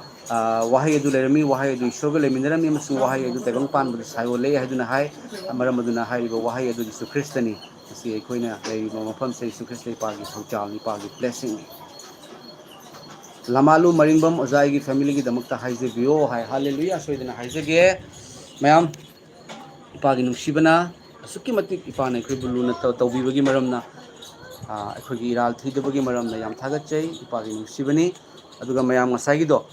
johan 14 gi verse amadagi hauraga i pathok serakpodo nekhoi gi thamoi langtak na hanganu nekhoi ne sorbu thajau ai busu thajau ai gi ipagi yumda mafam ama ai ipagi yumda leifam yamna lei madu nalamdrabadi aina nekhoi da hairam gadabani aina nekhoi gi damak mafam thaurang tawba chatli aina chatuna nekhoi gi damak mafam thaurang tawrabadi ai amuk halakani aduga aina leiba mafam aduda nekhoi su leinaba aina nekhoi bu ai gi nakta lawsingani sargadani ko haibase aina kadai da chatliba nekhoina khangi aduga lambi adusu nekhoina khangi ipana sargada chali aduga lambi sargagi ba lambi achumba do Jesu Kristan aina ne mayam da aina haijari bise ai kenomta haijage ba ko mayam aigi punsida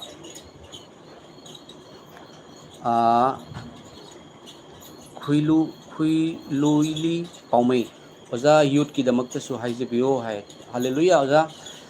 haijari hena pangal lawsing thona phangba blessing phangbo isang mayam aina khangi base oh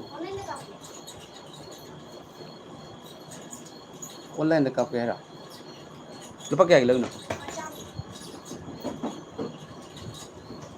mayam ngamtang line da lebiyo mayam jaro ini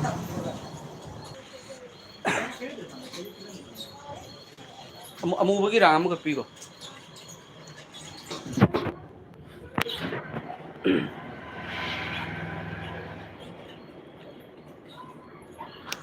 subscriber comment namu lakpirami praise the lord oja ngasi pa mare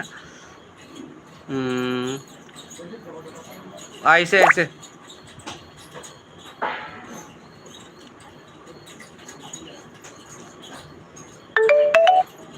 aduga comment se mayam zait ki damakta haije view haire aduga di gupta haisnam pabung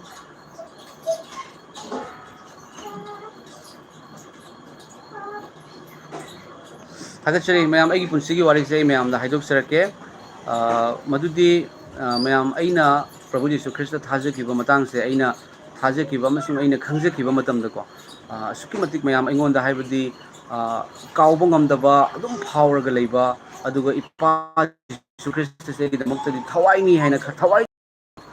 ꯑꯩꯒꯤ ꯊꯋꯥꯏꯗꯒꯤꯁꯨ ꯍꯦꯟꯅ ꯑꯩꯅ ꯅꯨꯡꯁꯤꯖꯕ ꯑꯩꯒꯤ ꯊꯋꯥꯏꯗꯒꯤꯁꯨ ꯍꯦꯟꯅ ꯈꯟꯖꯕꯁꯦ ꯌꯤꯁꯨ ꯈ꯭ꯔꯤꯁꯇꯅꯤ ꯃꯔꯝꯗꯤ ꯏꯄꯥꯅ ꯑꯩꯕꯨ ꯑꯁꯨꯛꯀꯤ ꯃꯇꯤꯛ ꯅꯨꯡꯁꯤꯕꯤꯕꯒꯤ ꯃꯔꯝꯅꯅꯤ ꯃꯔꯝ ꯑꯗꯨꯅ ꯑꯩꯅ ꯏꯁꯣꯔꯒꯤ ꯊꯧꯒꯜ ꯇꯧꯈꯠꯂꯛꯄ ꯃꯇꯝꯗ ꯃꯌꯥꯝ ꯑꯩꯗꯤ ꯇꯧꯔꯛꯄ ꯃꯇꯝꯗ ꯑꯩꯈꯣꯏꯒꯤ ꯊꯤꯅ ꯉꯥꯡꯕ ꯑꯃ ꯇꯧꯕꯁꯦ ꯍꯧꯒꯠꯂꯛꯑꯦꯕ ꯊꯤꯅ ꯉꯥꯡꯕꯁꯦ ꯍꯧꯒꯠꯂꯛꯄ ꯃꯇꯝꯁꯤꯗ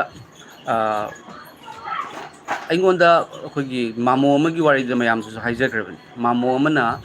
ꯑꯩꯉꯣꯟꯗ ꯐꯣꯟ ꯇꯧꯔꯒ ꯑꯩꯒꯤ ꯏꯆꯥꯁꯤꯡꯁꯤꯒ ꯇꯧꯔꯒ ꯅꯣꯀ꯭ꯔꯦꯝ ꯍꯥꯏꯈꯤꯔꯝꯅꯕ ꯀꯔꯦꯝ ꯀꯊꯥꯏꯅꯕꯁꯦ ꯍꯦꯛ ꯇꯧꯋꯦꯕ ꯀꯔꯤꯝ ꯀꯊꯥꯏꯅꯕ ꯅꯪꯒꯤ ꯖꯤꯁꯨ ꯁꯤꯈꯤꯕꯗꯨꯕꯨ ꯄꯥꯡ ꯇꯤꯡꯉꯒ ꯍꯥꯠꯈꯤꯕꯗꯨꯕꯨ ꯑꯗꯨꯕꯨ ꯍꯥꯏꯅ ꯑꯗꯨꯝ ꯍꯥꯏꯕꯀꯣ ꯍꯥꯏꯕꯁꯤꯗ ꯑꯩꯒꯤꯁꯨ ꯊꯃꯣꯏ ꯅꯨꯡꯉꯥꯏꯇꯦ ꯏꯆꯥꯁꯤꯡꯒꯤꯁꯨ ꯊꯃꯣꯏꯁꯦ ꯅꯨꯡꯉꯥꯏꯇ꯭ꯔꯦ ꯑꯗꯨꯗꯒꯤꯗꯤ ꯍꯥꯏꯔꯤꯕ ꯃꯥꯃꯣ ꯏꯀꯟ ꯀꯟꯕ ꯃꯥꯃꯣꯗꯣ ꯒ꯭ꯔꯨꯞ ꯂꯥꯎꯅ ꯈꯨꯗꯛꯇ ꯕ꯭ꯔꯦꯟ ꯏꯁꯇ꯭ꯔꯣꯛ ꯑꯣꯏꯔꯒ ꯃꯥ ꯂꯩꯈꯤꯗꯕꯅꯤ ꯑꯗꯨꯗꯒꯤꯗꯤ ꯑꯩꯈꯣꯏ ꯏꯌꯥꯝꯕꯁꯤꯡ ꯑꯃꯅꯁꯨ ꯑꯩꯉꯣꯟꯗ ꯅꯣꯡꯃ ꯑꯩ ꯈ꯭ꯔꯤꯁꯇꯦꯟ ꯑꯣꯏ ꯍꯥꯏꯕꯒꯤ ꯃꯔꯝꯅ ꯃꯥꯅ ꯑꯩꯉꯣꯟꯗ ꯅꯣꯡꯃ ꯉꯥꯡꯕꯗꯤ ꯉꯝꯗ꯭ꯔꯒ ꯑꯩꯉꯣꯟꯗ ꯁꯥꯎꯔꯛꯅꯕꯒꯤ ꯃꯑꯣꯡ ꯑꯃ ꯇꯧꯔꯛꯄ ꯃꯇꯝꯁꯤꯗ ꯑꯩꯒꯤ ꯊꯃꯣꯏꯗ ꯁꯣꯛꯈꯤꯕ ꯅꯣꯡꯃ ꯅꯤꯅꯤꯒꯤ ꯃꯇꯨꯡꯗ ꯈꯨꯗꯛꯇ ꯄꯦꯔꯥꯂꯥꯏꯁ ꯑꯣꯏꯕꯅꯤ ꯁꯥꯏꯠ ꯆꯤꯡꯕꯅꯤ ꯃꯈꯣꯡꯁꯨ ꯃꯈꯨꯠꯁꯨ ꯎꯕ ꯃꯇꯝꯗ ꯑꯩꯗꯤ ꯈꯪꯉꯦꯕ ꯑꯣ ꯃꯥꯅ ꯑꯩꯉꯣꯟꯗ ꯊꯃꯣꯏ ꯅꯥꯍꯟꯕꯒꯤꯅꯤꯀꯣ ꯏꯁꯣꯔꯅ ꯃꯉꯣꯟꯗ ꯆꯩꯅꯥ ꯊꯥꯔꯤꯕꯁꯦ ꯍꯥꯏꯅ ꯑꯗꯨꯗꯒꯤ ꯑꯩꯅ ꯑꯃꯨꯛ ꯈꯨꯔꯝꯃꯦꯕ ꯏꯄꯥ ꯃꯥ ꯈꯪꯖꯗꯕꯒꯤꯅꯤ ꯃꯥꯒꯤ ꯃꯔꯥꯜ ꯀꯣꯛꯄꯤꯌꯨ ꯍꯥꯏꯅ ꯃꯌꯥꯝ ꯑꯩ ꯈꯪꯖꯔꯕꯅꯤ ꯃꯁꯦ ꯑꯩꯗꯤ ꯊꯃꯣꯏꯗꯁꯨ ꯂꯣꯏ ꯈꯟꯖꯩ ꯃꯌꯥꯝ ꯀꯩꯅꯣꯝꯇ ꯁꯤꯡꯍ ꯍꯥꯏꯕ ꯀꯃꯦꯟ ꯑꯃꯅ ꯖꯦ ꯁ꯭ꯔꯤꯔꯥꯝ ꯍꯥꯏꯅ ꯁꯨꯝ ꯌꯥꯝꯃꯤꯔꯦꯀꯣ ꯕ꯭ꯔꯗꯔꯗ ꯋꯥ ꯑꯝꯇꯪ ꯍꯥꯏꯖꯒꯦ ꯖꯩ ꯍꯥꯏꯒꯗꯧꯕꯗꯣ ꯃꯌꯥꯝ ꯍꯥꯏꯔꯒ ꯍꯥꯏꯔꯛꯀꯗꯕ ꯅꯠꯇꯦ ꯃꯥꯒꯤ ꯀꯟꯕꯤꯕ ꯎꯔꯒ ꯍꯥꯏꯔꯛꯀꯗꯧꯕꯅꯤ ꯀꯣ ꯑꯗꯨꯅ ꯑꯗꯣꯝꯅ ꯖꯦ ꯁ꯭ꯔꯤꯔꯥꯝ ꯍꯥꯏꯕꯗꯣ ꯑꯃꯨꯛꯇꯪ ꯍꯥꯏꯔꯒꯁꯨ ꯑꯗꯨꯝ ꯌꯥꯏ ꯅꯠꯇ꯭ꯔꯥ ꯍꯥꯏꯗꯤ ꯑꯩꯅ ꯉꯁꯤ ꯌꯦꯡꯉꯨ ꯖꯤꯁꯨ ꯀꯅꯥꯅꯣ ꯍꯥꯏꯅ ꯈꯪꯉꯝꯗꯕ ꯑꯩꯅ ꯖꯤꯁꯨ ꯀꯅꯥꯅꯣ ꯃꯃꯤꯡ ꯐꯥꯎꯕ ꯇꯥꯔꯝꯗꯕ ꯈ꯭ꯔꯤꯁꯇꯦꯟ ꯌꯥꯗꯕꯒꯤ ꯄꯥꯁꯇꯔ ꯐꯨꯔꯝꯕ ꯑꯩꯅ ꯖꯤꯁꯨ ꯃꯁꯤꯒꯤ ꯖꯦ ꯍꯥꯏꯅ ꯍꯥꯏꯖꯔꯛꯏꯁꯦ ꯃꯥꯅ ꯑꯩꯕꯨ ꯀꯟꯕꯤꯕꯒꯤ ꯃꯔꯝꯅꯅꯤ ꯑꯩꯒꯤ ꯃꯪꯂꯥꯟꯗ ꯊꯣꯛꯄꯤꯔꯛꯄꯒꯤ ꯃꯔꯝꯅꯅꯤ ꯑꯩꯒꯤ ꯑꯋꯥꯕ ꯑꯅꯥꯕ ꯀꯣꯛꯊꯣꯛꯄꯤꯕꯒꯤ ꯃꯔꯝꯅꯅꯤ ꯑꯩꯒꯤ ꯄꯨꯛꯇ ꯀꯤꯗꯅꯤ ꯏꯁꯇꯣꯟ ꯑꯃ ꯂꯩꯕ ꯗꯥꯛꯇꯔꯅ ꯑꯣꯄꯔꯦꯁꯟ ꯅꯠꯇ꯭ꯔꯗꯤ ꯌꯥꯔꯔꯣꯏ 16.9 mm ꯆꯥꯎꯕ ꯑꯣꯄꯔꯦꯁꯟꯒꯤꯁꯨ ꯄꯩꯁా ꯑꯣꯄꯔꯦꯁꯟꯁꯦ ꯇꯧꯔꯔꯣꯏ ꯍꯥꯏꯅ ꯇꯧꯅꯤ ꯗꯥꯛꯇꯔꯅ ꯁꯤꯔꯅꯤ ꯇꯧꯗ꯭ꯔꯗꯤ ꯍꯥꯏꯅ ꯍꯥꯏꯔꯨꯔꯦꯕꯀꯣ ꯑꯩꯉꯣꯟꯗ ꯍꯥꯏꯔꯛꯑꯦꯕꯀꯣ ꯍꯥꯏꯔꯛꯄꯁꯤꯗꯀꯣ ꯑꯩ ꯀꯤꯔꯨꯔꯕꯅꯦꯕ ꯑꯗꯨꯕꯨ ꯖꯤꯁꯨꯗ ꯍꯥꯏꯖꯕ ꯃꯇꯝꯗ ꯖꯤꯁꯨ ꯈ꯭ꯔꯤꯁꯇꯅ ꯂꯧꯊꯣꯛꯈꯤꯕ ꯍꯜꯂꯦꯂꯨꯌꯥ ꯑꯗꯨꯒ ꯌꯥꯏꯐꯕ ꯂꯋꯥꯏ ꯃꯆꯥ ꯍꯥꯏꯗꯨꯅ ꯍꯥꯏꯕꯤꯔꯛꯏ ꯌꯥꯝ ꯊꯥꯒꯠꯆꯔꯤ ꯂꯋꯥꯏ ꯃꯆꯥ ꯍꯥꯏꯕꯤꯔꯛꯄꯒꯤꯗꯃꯛꯇ ꯑꯩꯈꯣꯏꯗꯤ ꯑꯁꯥꯝꯗ ꯂꯋꯥꯏꯅ ꯀꯔꯝꯕꯅꯣ ꯈꯨꯅ ꯀꯔꯝꯕꯅꯣ ꯑꯗꯨꯗꯩꯗꯤ ꯈꯗꯥꯡꯅ ꯀꯔꯝꯕꯅꯣ ꯑꯩꯈꯣꯏ ꯁꯤꯗꯗꯤ ꯂꯩꯇꯦ ꯑꯩꯈꯣꯏꯗꯤ ꯑꯁꯥꯝꯒꯤ ꯃꯅꯤꯄꯨꯔꯤ ꯍꯥꯏꯅ ꯈꯪꯅꯩ ꯑꯗꯨꯅ ꯂꯋꯥꯏ ꯍꯥꯏꯗꯨꯗꯤ ꯃꯅꯤꯄꯨꯔꯗ ꯍꯥꯏꯅꯔꯝꯕ ꯌꯥꯏ ꯑꯗꯨꯒ ꯏꯁꯣꯔꯒꯤ ꯃꯐꯝꯗꯗꯤ ꯈ꯭ꯋꯥꯏꯗꯒꯤ ꯂꯋꯥꯏ ꯃꯆꯥꯅꯤ ꯍꯥꯏꯅ ꯑꯗꯣꯝꯅ ꯍꯥꯏꯕꯤꯔꯒꯗꯤꯅꯦ ꯂꯋꯥꯏ ꯃꯆꯥꯗꯣ ꯏꯁꯣꯔꯅ ꯌꯥꯝ ꯅꯨꯡꯁꯤ ꯌꯤꯁꯨ ꯈ꯭ꯔꯤꯁꯇꯟ ꯑꯗꯣꯝꯒ ꯍꯥꯏꯖꯒꯦꯕꯀꯣ ꯑꯗꯣꯝ ꯃꯦꯟ ꯇꯥꯎꯟꯗ ꯍꯣꯏ ꯑꯗꯣꯝꯅ ꯂꯋꯥꯏ ꯃꯆꯥ ꯍꯥꯏꯕꯤꯔꯕꯅꯤꯅ ꯑꯗꯣꯝ ꯁꯤꯇꯤꯗꯒ ꯂꯩꯔꯝꯗꯧ ꯃꯥꯜꯂꯤ ꯃꯨꯝꯕꯥꯏꯗꯒ ꯑꯗꯨꯃꯥꯏꯅ ꯂꯋꯥꯏ ꯃꯆꯥ ꯍꯥꯏꯅ ꯍꯥꯏꯕꯤꯒꯅꯨ ꯀꯣ ꯃꯅꯤꯄꯨꯔꯗ ꯂꯋꯥꯏ ꯃꯆꯥ ꯍꯥꯏꯅ ꯈꯥꯏꯗꯣꯛꯄꯗꯣ ꯈꯥꯏꯗꯣꯛꯄꯤꯒꯅꯨ ꯂꯥꯟꯒꯤ ꯃꯔꯛꯁꯤꯗ ꯂꯥꯟ ꯀꯩꯅꯣ ꯇꯧꯅꯗꯅ ꯑꯗꯨꯃꯥꯏꯅ ꯇꯧꯕꯒꯤ ꯃꯔꯝꯅ ꯂꯋꯥꯏꯗꯨꯒ ꯂꯥꯟ ꯂꯥꯛꯏꯗꯧꯔꯕ ꯑꯗꯨꯅ ꯂꯋꯥꯏ ꯍꯥꯏꯕꯤꯒꯅꯨ ꯂꯋꯥꯏꯗꯣ ꯑꯩꯈꯣꯏꯒꯤꯅꯤ ꯏꯔꯝꯗꯝ ꯃꯅꯤꯄꯨꯔꯁꯦ ꯑꯩꯅ ꯑꯁꯥꯝꯗ ꯂꯩꯖꯔꯒꯁꯨꯅꯦ ꯏꯟꯆꯤ ꯑꯃꯈꯛ ꯀꯥꯏꯕ ꯌꯥꯔꯣꯏ ꯍꯥꯏꯗꯅꯅꯦ ꯑꯩ ꯌꯨꯇ꯭ꯌꯨꯕꯇ ꯏꯁꯣꯔꯒꯤ ꯊꯧꯒꯜ ꯇꯧꯏ ꯀꯨꯀꯤꯁꯤꯡꯗ ꯅꯈꯣꯏꯅ ꯇꯧꯔꯤꯕꯗꯣ ꯌꯥꯗꯦ ꯍꯥꯏꯅ ꯍꯥꯏ ꯌꯤꯁꯨ ꯈ꯭ꯔꯤꯁꯇꯗ ꯏꯔꯝꯗꯝ ꯃꯅꯤꯄꯨꯔꯒꯤꯗꯃꯛꯇ ꯃꯦꯞꯇ ꯂꯩꯔꯤꯕ ꯃꯅꯤꯄꯨꯔꯗꯣ ꯀꯥꯏꯍꯟꯕꯤꯒꯅꯨ ꯍꯥꯏꯅ ꯄ꯭ꯔꯦꯌꯔ ꯇꯧꯏ ꯀꯣ ꯂꯋꯥꯏ ꯍꯥꯏꯔꯤꯕꯗꯣ ꯂꯋꯥꯏꯗꯨꯗꯤ ꯃꯅꯤꯄꯨꯔꯒꯤ ꯅꯠꯇ꯭ꯔꯣ ꯑꯗꯨꯒꯨꯝꯅ ꯚꯦꯠ ꯚꯥꯎ ꯇꯧꯕꯒꯤ ꯋꯥꯉꯥꯡꯗꯣ ꯉꯥꯡꯒꯅꯨ ꯀꯣ ꯅꯪꯅ ꯃꯤꯁꯦ ꯑꯃ ꯂꯩꯕꯅꯦꯕ ꯃꯌꯥꯝꯀꯣ ꯍꯥꯏꯗꯤ ꯑꯩꯅ ꯐꯠꯇꯕꯗꯣ ꯃꯤ ꯄꯨꯝꯅꯃꯛ ꯐꯠꯇ ꯃꯥꯜꯂꯦ ꯇꯥꯏꯅ ꯈꯟꯕꯗꯣ ꯑꯗꯣ ꯑꯩꯅ ꯂꯋꯥꯏ ꯍꯥꯏꯗꯣ ꯑꯩꯅ ꯑꯣꯏꯔꯕꯅꯤꯅ ꯃꯥꯁꯨ ꯂꯋꯥꯏꯒꯤꯔ ꯍꯥꯏꯅ ꯈꯟꯕꯗꯣ ꯑꯗꯣ ꯕ꯭ꯔꯗꯔ ꯑꯩꯗꯤ ꯂꯋꯥꯏꯒꯤ ꯅꯠꯇꯦ ꯑꯩꯗꯤ ꯂꯥꯏꯕꯛꯀꯤꯅꯤꯗꯣ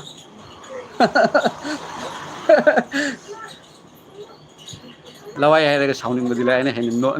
ꯅꯣꯛꯅꯤꯡꯉꯦ ꯍꯣꯏ ꯑꯩꯈꯣꯏꯗꯤ ꯂꯋꯥꯏꯒꯤꯅꯤ ꯕ꯭ꯔꯗꯔ ꯑꯩ ꯑꯁꯥꯝ ꯂꯋꯥꯏꯒꯤꯅꯤ ꯑꯗꯨꯒ ꯕ꯭ꯔꯗꯔꯅ ꯃꯅꯤꯄꯨꯔꯤ ꯀꯩꯅꯣ ꯃꯨꯝꯕꯥꯏꯒꯤ ꯄ꯭ꯔꯦꯖ ꯗ ꯂꯣꯔꯗ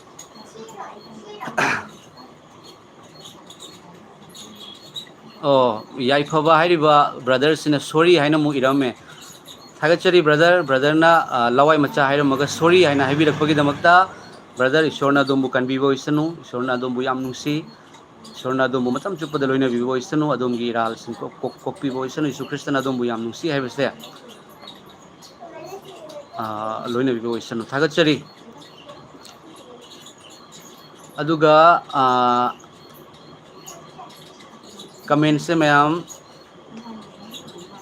याइफबा ईयर 12 है इरे ईश्वर मतम पुनमक्ता तातोन तातोन साफम ईश्वर मतम पुनमक्ता लोइन बिबो इसनु कमेंट अमखक लाए शिवा सिंहा आसामदगिनी आसामदगिनी ब्रदर बोंतरापुर है मफम दो ब्रदर न खंबीरंबा जाय शिव चिंगदा है आसाम की अहानब वीडियो एल्बम दो खंबीब्रा हेरो कुमीदो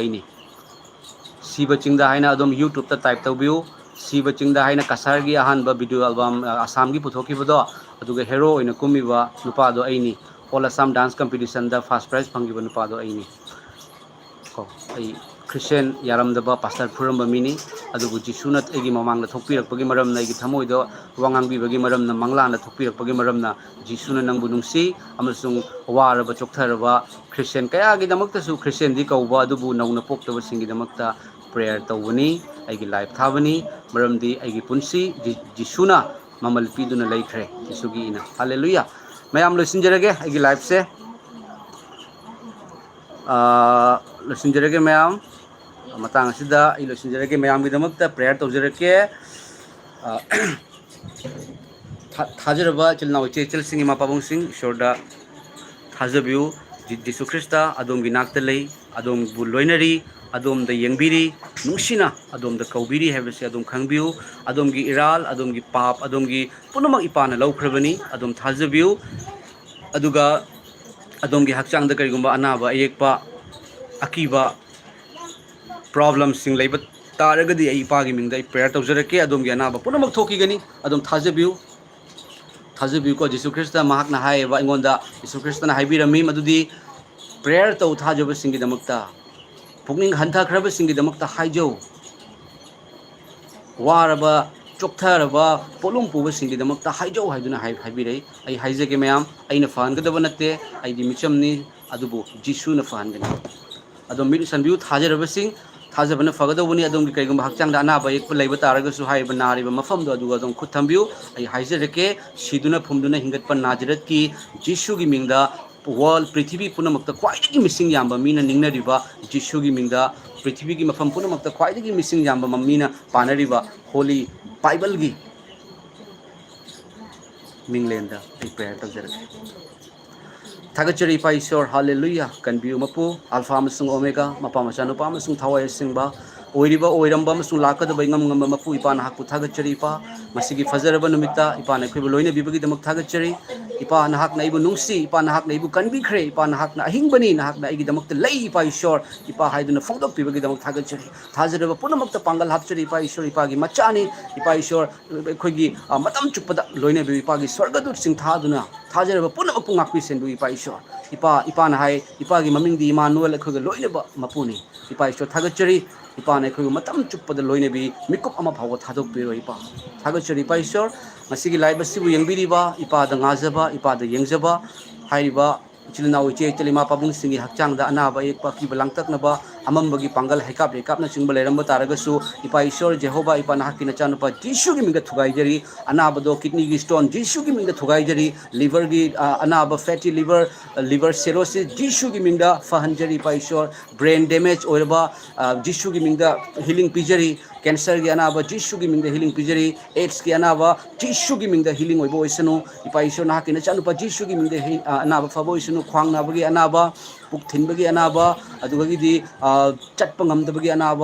जीशुगी मिंग इपाना सोक्पीबो ओइसनु इपा हालेलुया इपा ईश्वर इपाना सोक्पीबो अदुगा इपागी हेन्ना हेन्ना टेस्टिमोनी सिंग लाक्पो ओइसनु अदुगा इपा ईश्वर नाकपु खंगदबा नाकपु यादबा थीना ngang साउना ngangiba नुंगाइत्रिबा मखै पुनमक्की दमक्तसु हाइजरी मखैना खंगजदबगी इपा नचासु मतम अमदा क्रिश्चियन यादबगी मरमना पास्टर फुरंबा मिसकनी अदुबु इपाना आई हक्चांगदा चाइना फावंदुना इपाना कौथोकपिरकपनी इपा ईश्वर नचादी खंग्रे इपा कनानो इपा करी तौब ngami हाइबदो खंग्रे इपा ईश्वर अदुना इपाबु खंगदबा थीना का बेट कमेन थारैबा मखैबुसु इपाना कनबियु मखैबुसु सोक्पियु इपागी अनिंबगी मतुंगिना इपाना मखैबुसु लोइने बियु हाइदुना हाइजरी इपा नचाना हाइजरीबा प्रेयर पुनमक इपाना ताबी हैना खंगजबदो थागचरी नचाना निजरीबा पुनमक इपाना ओहेनबिरे अनाबा एक पुनमक जीशुगी मिंगदा कोकपा ओइरसनु इपा ईश्वर इपाना पुनमक फहनबिरे इपागी मिंगदा ओइथोक्तबा लैते इपा सिदुना फुमदुना हिंगतपा इपाना हखक्तनी ngasisu ekog loinariba thawai singbagi pangal do thajaraba amasung naba yekpa punamaki matakta haithajari ipana fahan bibo isan